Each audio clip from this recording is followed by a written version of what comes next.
Hey guys, welcome to tenorshare. Are you excited about the latest iOS 18 update, but encountering the frustrating unable to verify update error? Don't worry, we've got you covered. In this video, we'll guide you through some simple steps to fix this issue and get your iPhone up and running with the latest iOS 18. Let's get started. First things first, ensure you're connected to a stable network. Open Safari and check if you can smoothly access apple.com. If the website loads without any issues, but you still can't update, it's time to tweak your settings. Try turning off Wi-Fi and updating your iPhone using cellular data. If the network issue persists, a more powerful solution is to reset your network settings. Go to Settings General, then scroll to the bottom and select Transfer or Reset iPhone.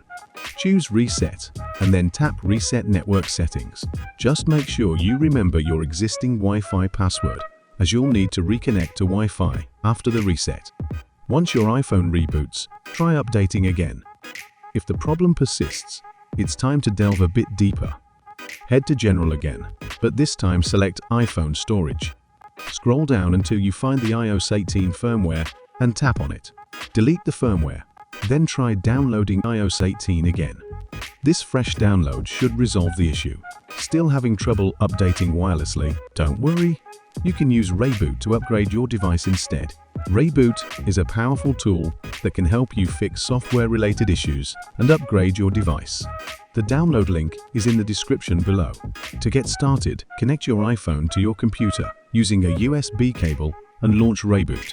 On the main screen, select iOS Upgrade/Downgrade, then choose the Update option.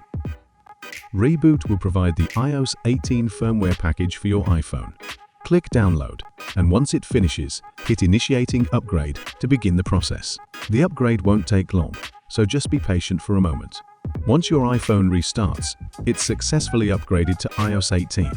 Swipe up to unlock your device, go to Settings General, and tap About to confirm your iOS version is now 18.0. It's that simple. That's all for this video. For more information on iOS 18, check out other videos on the tenorshare channel. Thank you for watching, and see you next time.